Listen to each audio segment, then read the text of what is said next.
O livro de Jonas não é uma história para crianças. O livro de Jonas não conta a história de um profeta fujão que desobedece a Deus e é engolido por um grande peixe porque desobedeceu a Deus. Na verdade, Jonas é um exemplo clássico de alguém que está em profunda depressão. Jonas está passando por um profundo momento de angústia e de dor ao longo da sua vida. Quando Deus aparece para Jonas, dando-lhe um propósito e um objetivo, que era pregar a mensagem aos ninivitas, Jonas foge da presença de Deus. Ora, Jonas já era um profeta quando Deus lhe aparece neste momento. Ele já estava acostumado a entregar a mensagem de Deus sempre que Deus pedia. Mas nesse momento em específico, ele não está bem. Alguma coisa não está em sintonia entre ele e Deus, o que o faz fugir. E ao invés de ir para a cidade de Nínive, ele foge para a cidade de Tarsis. Muitas pessoas pensam que Jonas era um homem que estava com medo dos ninivitas, mas na verdade, ao longo de toda a história, nós podemos ver que o que não falta para Jonas é coragem. Ele é um homem extremamente corajoso. Quando ele estava naquele barco, Deus manda uma tempestade e a tempestade vem assolando o barco e ele está dormindo. Esse momento de dormir no porão expressa muito da angústia que Jonas estava sofrendo. As pessoas que têm depressão, elas costumam passar por um estágio difícil no momento do sono. Durante o dia tende a dormir muito e à noite passa por um processo de estar acordado com os pensamentos acelerados. Isso mostra um pouquinho o que Jonas estava enfrentando. O sono desregulado é um sintoma muito comum em pessoas que enfrentam a depressão. Ela pode se manifestar tanto como a hipersonia, sono excessivo, quanto como a insônia. Essa combinação de sono em horários irregulares pode ser explicada por diversos fatores. O primeiro deles é a alteração do ciclo circadiano. O ciclo circadiano é o relógio biológico que regula o sono e os períodos de vigília ao longo do dia. Na depressão, esse ciclo pode ser alterado, levando a uma desregulação do sono. Como resultado, a pessoa pode sentir sono excessivo durante o dia, porque o corpo não está sentindo o seu ritmo natural de vigília. À noite, quando deveria sentir sono, o ciclo pode estar desajustado, causando insônia. E é por isso que nós vemos os marinheiros lutando e trabalhando para sobreviver e Jonas está dormindo. Este sono de Jonas não se assemelha ao sono que Jesus teve no barco. Quando Jesus estava no barco com os discípulos, veio também uma tempestade semelhante e Jesus permaneceu descansando. Mas Jesus descansava porque ele tinha todo o poder nos céus e na terra, e apenas com a sua voz o mar se acalmou e o vento também. O mesmo não acontece com Jonas. Jonas está dormindo e uma grande tempestade está acontecendo, e ele não tem forças sequer para levantar, e muito menos para ajudar seus companheiros naquele momento de angústia e de dor. Provavelmente Jonas estava passando por um momento de exaustão física e mental. A depressão é mentalmente e fisicamente desgastante. A sensação constante de cansaço pode levar a uma necessidade maior de descanso, mesmo durante o dia. A mente depressiva, frequentemente sobrecarregada, com sentimentos de tristeza, ansiedade e culpa, pode levar o corpo a buscar refúgio no sono, como uma forma de escapar desses sentimentos. No entanto, este sono diurno não é reparador, o que faz com que a pessoa não se sinta revigorada, mesmo após horas dormindo. À noite, a mesma mente ansiosa e inquieta pode dificultar o relaxamento necessário para pegar no sono.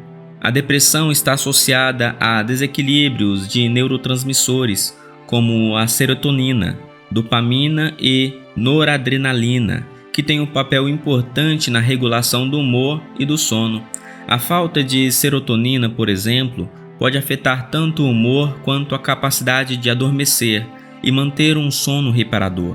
Esse desequilíbrio pode fazer com que o sono não seja restaurador, resultando em fadiga durante o dia e insônia durante a noite. Isso pode ser visto na vida de Jonas porque ele está em constante isolamento e desmotivado para fazer as necessidades básicas da sua vida. Um dos quadros também que mostra que Jonas estava passando por um processo de depressão e angústia é que por várias vezes, direta ou indiretamente, ele pede a morte. Por exemplo, em Jonas no capítulo 1, versículo 12, ele diz o seguinte: levanta-me e lança-me ao mar, e o mar se aquietará, porque eu sei que por minha causa vos sobreveio esta grande tempestade.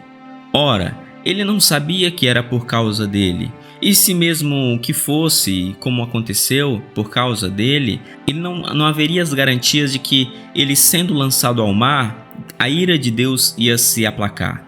Na verdade, ele estava tendo uma visão distorcida sobre o amor de Deus e sobre a sua vida. Ele achava que Deus não o amava suficientemente para lhe perdoar quando ele pedisse em oração a Deus. Ele achava que apenas acabando com a sua vida é que todos os seus problemas seriam resolvidos, quando na verdade não seriam resolvidos. Mas os marinheiros relutantes não querem a princípio jogá-lo no mar. Isso por quê? Porque achavam que a ira de Deus poderia vir sobre eles. Mas quando veem que não há mais solução, eles lançam Jonas ao mar e um grande peixe vem e engole a Jonas. Muitas pessoas ficam brigando se o peixe ali foi literal ou foi apenas figurado. Não quero entrar nesse mérito, mas uma coisa é interessante, que Jonas sai de um estágio onde ele tem total controle ou uma parte do controle da sua vida e é lançado para o desconhecido. Ao ser lançado para o mar, não haveria garantias de que ele sobreviveria. E é de fato isso que ele quer. Ele quer acabar com a sua vida. E os motivos que faz isso acontecer em Jonas não é somente porque Deus lhe deu uma mensagem para pregar aos ninivitas, mas sim porque ele não via propósito e sentido naquilo que ele deveria fazer.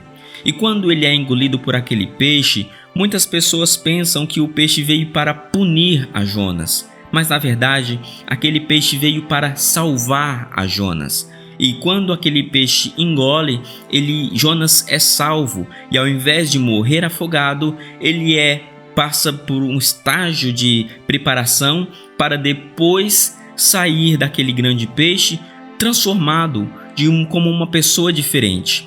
Esse mito do peixe engolindo o herói e depois o regurgitando de uma maneira diferente, fazendo com que ele seja transformado, aparece em vários mitos antigos, tanto na mitologia grega quanto nas mitologias mais recentes. Da mesma forma, Jonas, ele passou por um momento de muita angústia naquele ventre do peixe.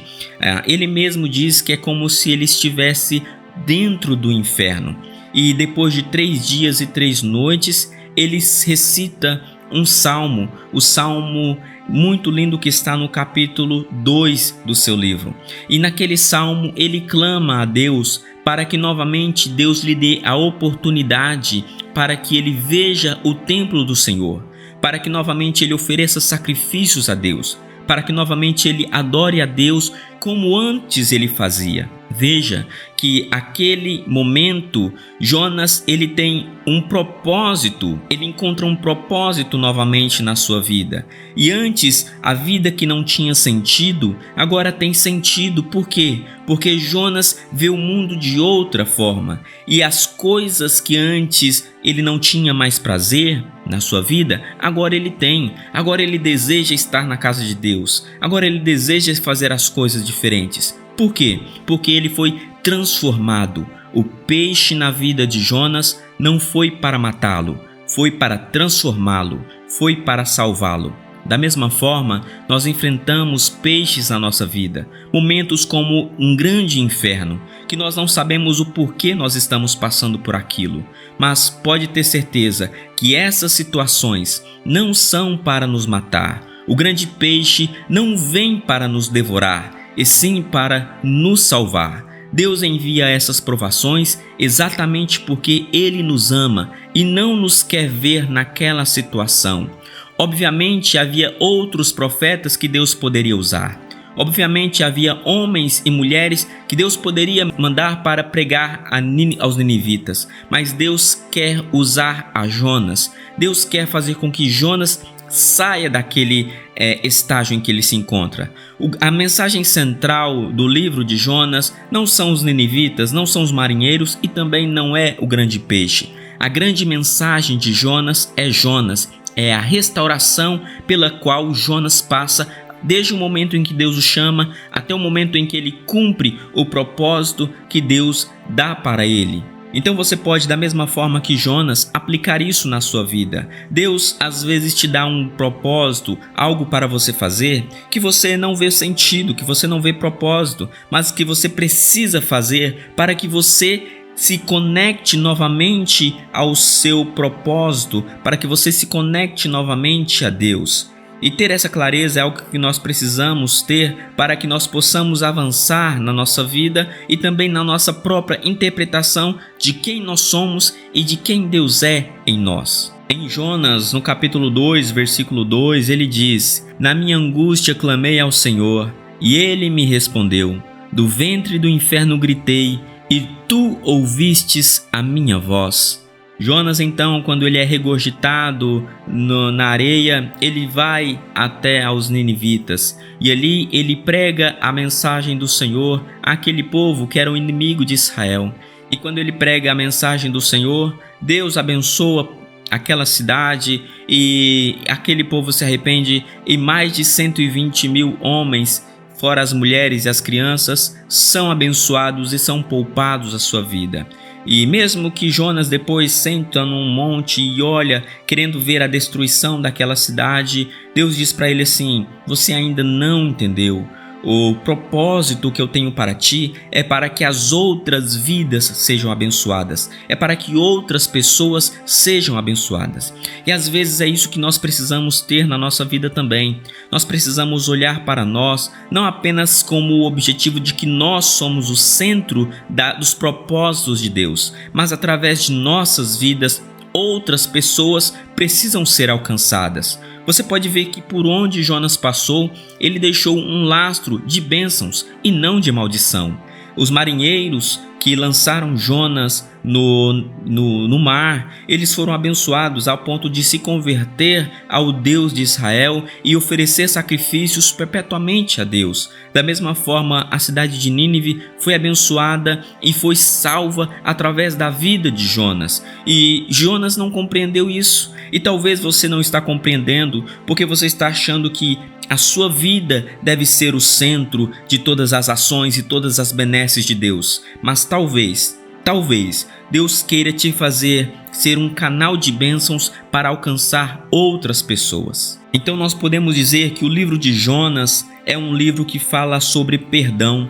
O perdão de Deus para com Jonas, também o perdão de Deus para os ninivitas, também o perdão de Jonas para consigo mesmo e até mesmo o perdão de Jonas para aqueles ninivitas que outrora eram inimigos de Israel.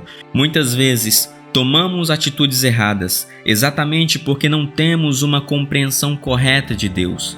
Nossa atitude tende a ser, portanto, radical, como radical foi a atitude de Jonas. Mas da mesma forma, nós devemos olhar para as circunstâncias e ver que em todos os momentos Deus estava conosco, como Deus estava com Jonas. Espero que essa mensagem fique guardada no seu coração e espero que você seja ricamente abençoado e que você possa também abençoar outras pessoas através dessa mensagem. Forte abraço e até o próximo vídeo.